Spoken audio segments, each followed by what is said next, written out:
Forget gurus. Forget anyone claiming to be an online business expert without going through the challenges of entrepreneurship themselves. The Real Money, Real Business podcast is here to prove the best insights in online business comes from your fellow online business builders. We dig into stories of entrepreneurs selling their business on the Empire Flippers marketplace so that you can learn how they made their business profitable, how they overcame obstacles, and what lessons they learned in their online journey. If you want to take your business and your knowledge to the next level, you've come to the right podcast. Let's get started. Hey everyone, welcome to the Real Money, Real Business podcast. I'm Lauren, and today we have Mike on the show who's selling a display advertising, digital product, and affiliate business on the Empire Flippers marketplace. Hey Mike, welcome to the show. How's your day going so far? Hey Lauren, doing well. Thanks for having me on. Appreciate it. Yeah, fantastic. Really looking forward to having a good chat with you. It certainly sounds like you've got a very interesting business here. But before we dive in, I'm going to give the listeners a brief overview of the business so that they have a better idea of what we're talking about. As I mentioned, this is a display advertising, digital product, and affiliate business. It was created in January 2018, and it's in the home and real estate niches. The average revenue for the business is $3,418 per month, and it makes an average of $3,346 per month in net profit. The assets included with the business are a domain, including all site content and files, a 301 redirect, Facebook, Instagram, Twitter, Pinterest, and TikTok social media accounts, an email list with 3,481 subscribers, a digital product, and writer contact details. For everyone listening, you can visit empireflippers.com/marketplace and search for listing number 66351 to learn more about this business. Or you can unlock this listing to start your due diligence if you're interested in purchasing this asset. So with that out of the way, let's dive into the interesting part. Michael, can you fill us in your background in starting and running online businesses? Yeah, absolutely. So I got started in this about 4 years ago in early 2019. I was really interested in finance and investing and basically started talking to someone about stocks on the internet, and that led me into learning that he did SEO and content websites for a living. And, I was working in software sales at the time and sounded like a way better gig than what I was doing. So started a site at the time, and then as the operation grew in general, started buying websites, one of which is the one we're using today. Yeah, that's really great. What attracted you to this business in particular and display advertising as a monetization method?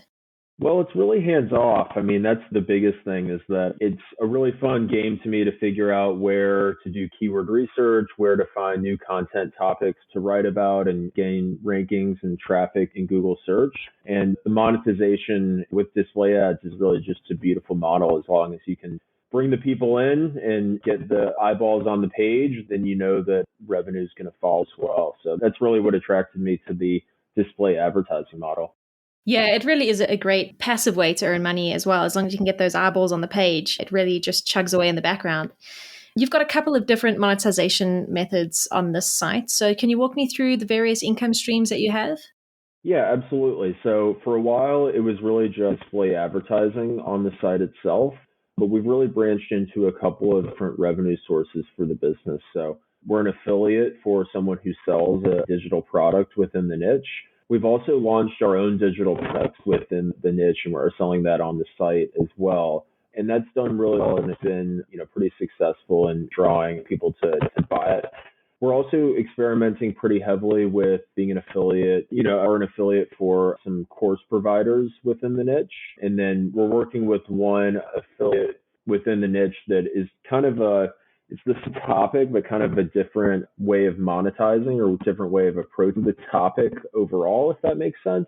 And then there's another affiliate we haven't signed up with yet, but has really a ton of potential to drive incremental revenue. So yeah, I guess to your question, the main focus is on display advertising, but now affiliate stuff and then selling digital products, we've been able to diversify the revenue sources. Yeah, I think it's great that you're able to diversify. It certainly adds an extra layer of protection to the business. The business has come so far in the time that you've had it. And as you mentioned, there's a ton of potential to be had here. So what are the reasons you've decided to exit the business now? Yeah, I think the biggest thing is, there's a ton of opportunity to do YouTube, to kind of be more of an active face and name along with the business. There's a ton of people in this niche who are incredibly passionate about the topic itself. Unfortunately, I am not one of those people, but for the right person who is maybe passionate about this niche or can find, and hire someone who's really passionate about this niche, it can really become, kind of a real business. Like I would call this not just an SEO play, sure, because it gets a lot of social and, direct email traffic, but it's also not, kind of like a traditional business, if you will. It's somewhere in between. So I think someone who has the skill set and interest in taking this to the next level would do really well with this business. Unfortunately, that person is not me. Yeah, that makes a lot of sense. It certainly requires a lot of passion to grow a business further past the point that it is at now, as you said. So looking back over your journey with this business, I'm sure you've had a lot of ups and downs. So walk me through some of the milestones and success stories that come out in your mind when thinking back over your journey. Yeah, so I originally acquired this website a little over 2 years ago, like January, February of 2021. It had been around for a few years doing well, but there was something with the business, and it was basically, it originally had a name that was related to I would call the overall broad niche that it's in, but it was certainly not related to the specific sub niche that it's in, if that makes sense. So like, the original website was about baseball, but the site was really about like Japanese baseball teams. Basically what we did is bought a new domain. It was about Japanese baseball teams. This is like the, analogy or whatever. And basically 301'd all the content over to this new like sub domain name. And that had a huge impact. We did that about a year ago, a little over a year, so early of 22 after owning the site for a year. And that had really made all the difference in the world. I think Google was a bit confused. It was like, this site has such a broad name. There's also another language that the original URL was in, and we made it an English language name and the sub niche. And I think Google just kind of figured it out. It was like, okay, like, this is what this site is about. This is what all the content is about. And this is the name. So it was really a huge win.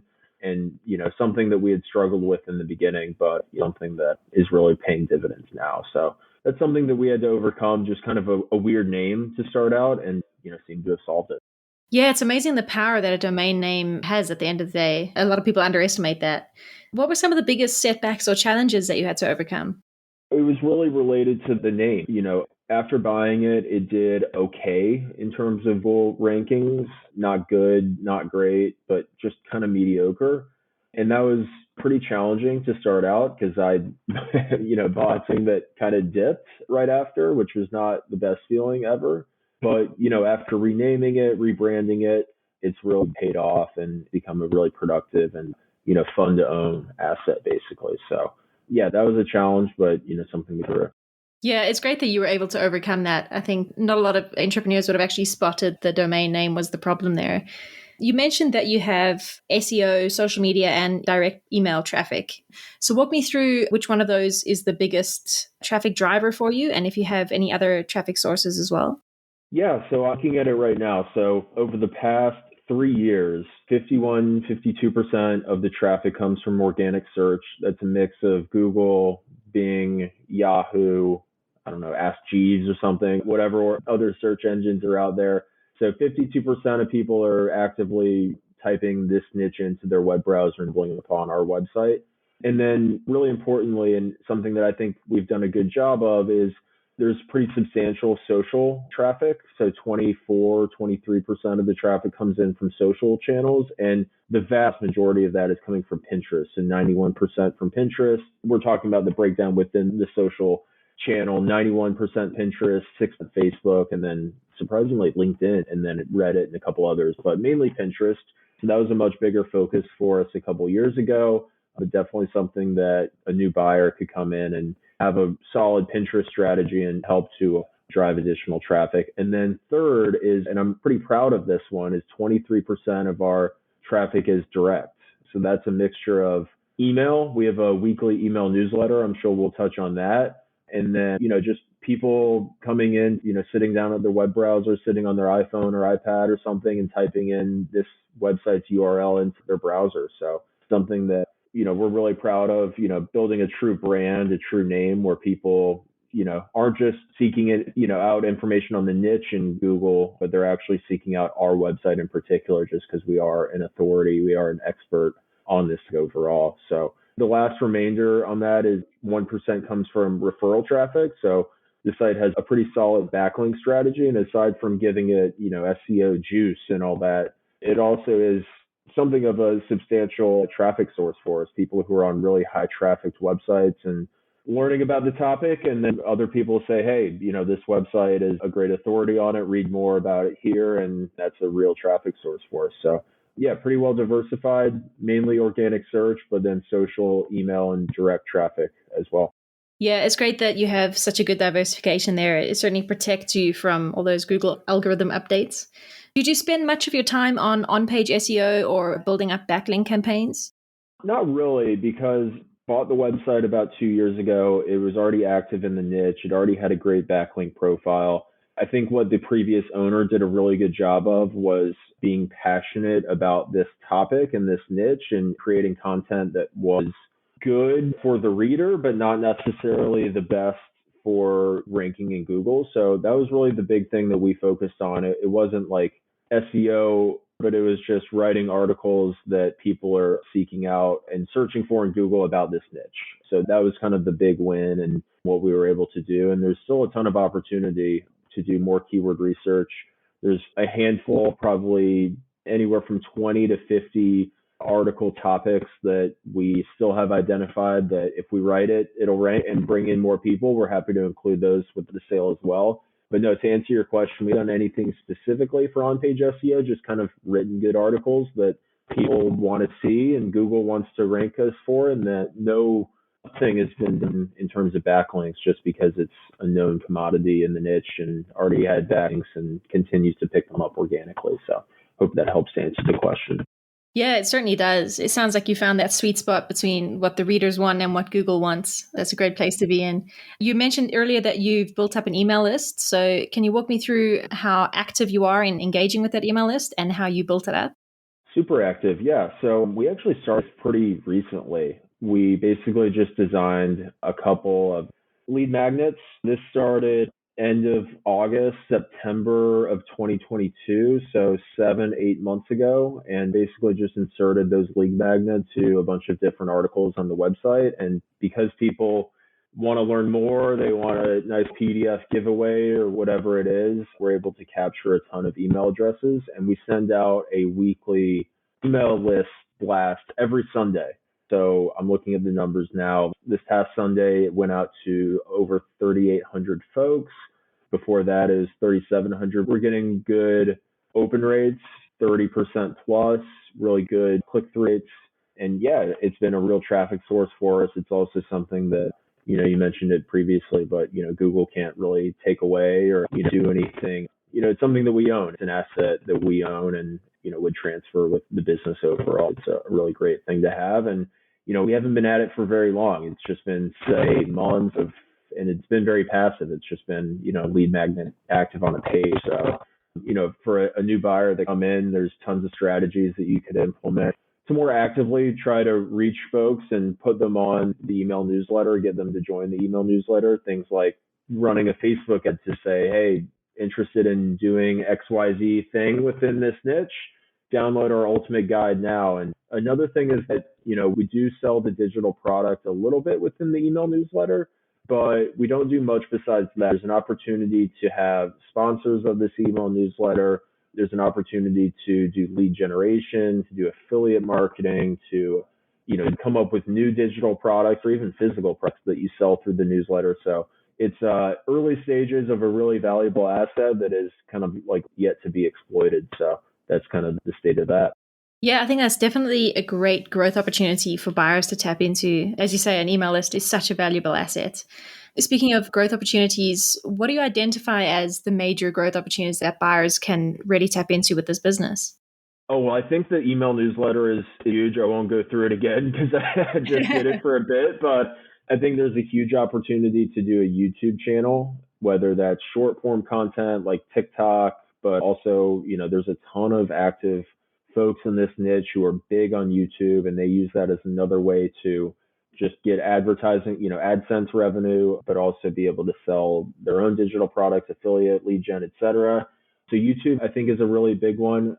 I think there's still a Google organic opportunity, like I mentioned, a bunch of keyword research that we're happy to include. And yeah, I'd say those are the top three, email newsletter, SEO, and YouTube. Those are the ways that you're going to be able to grow this business. Yeah, I think those are all solid points and really great ways to expand the business quite quickly as well. Let's dive into your content creation process next. Can you walk us through how you go about creating content, starting with your keyword research process? Yeah, super simple. I use a combination of the tools, so like SEMrush and Ahrefs, to find what keywords within this are popular and maybe some are less competitive than others. I use Google Search Console really closely, because I already have a website that ranks really well for a bunch of stuff in this niche. That's a fantastic asset because you go in and be like, okay, this page ranks well for X. Maybe it's ranking position 5 through 15 for shoulder topic. And if I add an H2 within this article, can start to rank number 1 or number 3 for Y topic or shoulder topic, whatever it is. So Google Search Console is something. And then I really like a tool called Keyword Sheeter, I believe, where it's like it uses the Google autocomplete and basically spits out, you'll write in like the overall topic name, and then it'll spit out to you based on the Google autocomplete a bunch of different potential topics to write about. Once we have all the topics, try to rank them and say, what are the really high volume stuff that, need to create amazing content for? What's the low competition keywords that we can just crank out articles about and be pretty sure that we're going to rank for? And then it's just a matter of assigning it out to writers. So we have 2 writers associated with this business. We'd be happy to recommend and refer the new buyer to those people. I can't anticipate that they have any issues continuing to write for a new owner. It's like the same job, just someone else assigning it out. And yeah, the SEO formatting and all of that, the writers typically do. And it's really a fun business to own because it's fairly easy. There's no orders to fulfill or service to provide. It's writers know what to do and they do it and the traffic comes in. So that's kind of our content creation process and how it works. Yeah, that's great. It sounds like you've ironed out all the wrinkles there and it sounds pretty streamlined. How often are you adding new content to your site? It was a lot more when first over the site and as we were, doing the initial growth. I can look right now, but it's not a ton. Yeah, I'm looking at it now. It's been 3, 4, 5 articles within the past month or so, and really just added sporadically as we identify new keywords to go after, basically. Yeah, that's great. And you mentioned that you've got a couple of keywords sort of banked up that the new buyer can use as well, which I think will be a great asset for them. So what does a typical work week look like for you in running this business? How many hours are you spending on the business and what sort of activities are taking up your time? Not a ton. It really comes down to checking Google Analytics, checking Google Search Console, seeing what articles that have been done that are new are starting to rank, see which ones, maybe if there's a slight drop, what can be improved on those articles in order to get them back there, and then checking the daily earnings from both display ads as well as the digital product. It's really, and then, assigning out new articles to the writers. That doesn't happen every week. It's really kind of a monthly thing and doesn't take very long as there's, already articles ready to go within our backend ClickUp project management system. So it's not a ton, not much in the day to day. Yeah, I mean, that's great. It's great that you managed to turn the business into such a passive, well-oiled machine. You mentioned that you work with writers who help you create the content. Are you working with the same writers regularly? And how many of those writers are there? Yeah, work with them regularly, 2 writers that are associated with this business. And would they be willing to continue working with the new buyer? Yeah, I can't anticipate that they wouldn't. To be honest, have not brought this up to the writers, but like I mentioned, it's something, it would really be similar duties and similar, job description, I would imagine. And I can't imagine that they would, want to go anywhere. It'd really kind of be same thing, different person, basically. So. Perfect. Well, given how smoothly the business is running, what do you think the biggest challenge will be for a buyer taking over the business? I think this is a good fit for someone who knows things about content sites. I don't think that you need to be an expert in the space. I'm certainly not, intermediate at best. But I think as long as you understand WordPress, keyword research, content production, and SEO formatting, That's really it. I wouldn't recommend this business if you only do e-commerce or only do drop shipping. And, if you know Facebook ads, display ads like inside and out, but you've never done anything SEO, it's probably not a great fit. But for anyone who owns some, smaller content websites and wants to get started with, something that's not a starter site, but not, a huge kind of like operation, I think it's a great fit for someone like that. Yeah, that's a good shout. That makes a lot of sense. And how much support are you willing to offer the buyer to help ease them into the business? The standard 30 days phone, email support, I'm happy to. And then I'm always around, like, any kind of like, I'm happy to answer, any kind of questions related to the transfer over email. And if there is a desire to do kind of an ongoing consulting engagement, something, I could potentially be open to something like that. But, I think someone with an SEO and content skill set is, for things that are related to the transfer itself, I'll definitely need to be there helping out. But for someone who has this kind of skill set, it's going to be a pretty easy transition once they get into the day-to-day operations and running the business. So yeah, 30-day phone, email, and then ongoing email for stuff related to the transfer. And then, yeah. That sounds good. I think buyers will be very grateful for that help. And when it comes time to negotiating the sale, would you be open to something like an earnout agreement? No, something this small, I don't think an earnout really makes sense. It's just not a great use of either of ours time, honestly. It's something that you see on, larger assets. So not something like this. No. Yeah, that makes a lot of sense. And would you commit to a non-compete agreement? Yeah, of course. No problem. Perfect. Well, Mike, you've built this business up so well over the past few years. You managed to make it streamlined and passive. And I'm sure there are many aspiring entrepreneurs who are listening in who would like to do the same thing themselves. So do you have any advice you'd give to our listeners that you wish you knew when you first started working on this business?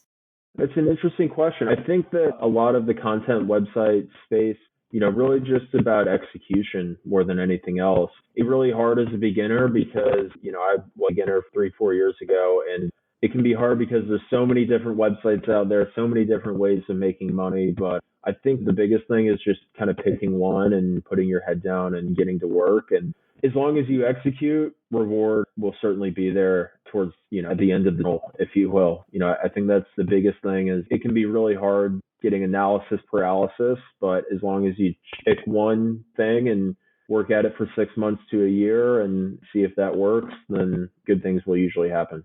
Yeah, I think that's such a fantastic point. I think as a beginner, it can definitely be overwhelming and tempting to give up with just the wave of information available to you as an SEO. But you're quite right. As long as you sort of stick in there and keep going, eventually you'll find your feet. That brings us to the final question of the interview. So, Mike, if you had to put yourself into the shoes of a buyer, why do you think your business is a business worth buying? I'd say the big thing is that it's a true digital media brand. There's a lot of content websites out there that if they didn't rank in Google search, no one would really care. It's like, if a tree falls in the forest and no one is around to hear about it, did it ever happen? With a site like this, people sit down at their web browser and they type in this site's name into the browser and they go view articles and read about the niche. That's something that's really hard to replicate. And, it's something that, at least in my opinion, is far more valuable than, a website that only has value because it's ranking in Google. It just tends to be a bit more sustainable and it's more fun. When people truly care about what you're writing about and they're true fans, getting that feedback loop on a day-to-day, week-to-week basis just makes it more fun. And it doesn't feel like you're gaming the system or just by ranking in Google. It's like, this is like a magazine. This is like a weekly newsletter, that it's just kind of like a digital media operation, not just a niche site or a content site. So that's the biggest thing I'd love to emphasize. And I think there's a ton of growth opportunity for years to come. Yeah, certainly. It sounds like a business that provides value. It's not just a content mill that's churning out empty articles. So this definitely gives the business a bright future. Is there anything else you'd like to share with our listeners? Any business details that I might have missed? No, I don't think so. I think the only thing is that it has gone viral on Google Discover over the last 6 months or so. So there was a pretty substantial, peak and pretty substantial amount of earnings, especially November, December timeframe. So if you see that on the P&L, that's basically what it is. It kind of coincided with the release of the digital product in the end of November as well. while the site certainly has the ability to go viral on Google Discover again, like these are very shareable, viral ready articles. I don't think that it necessarily is, right? But the revenue peak also coincides with the digital product, which is still selling super well and, in my opinion, pretty sustainable. So just wanted to call that out because it kind of looks like it's had a huge run up. Part of that is, behind us, but a lot of it is still, going to continue into the future. So just wanted to call that out. Digital product sustainable, Google Discover in December, maybe not. So yeah, that's it. Yeah, I do think that's an important thing to mention. Michael, thank you so much for coming onto the show and sharing some insights into you and your business. It's been an absolute pleasure talking to you. Yeah, you as well, Lauren. Thanks so much for having me. I appreciate it. Absolute pleasure. All right, everyone, thanks for listening. To learn more and see if this listing has already been sold, head over to empireflippers.com/marketplace and search for listing number 66351. If you're watching this on YouTube, click the link in the description to go straight to the listing. Once you've unlocked this listing, you'll be given everything you need to know about this business. So until next time, enjoy your digital journey.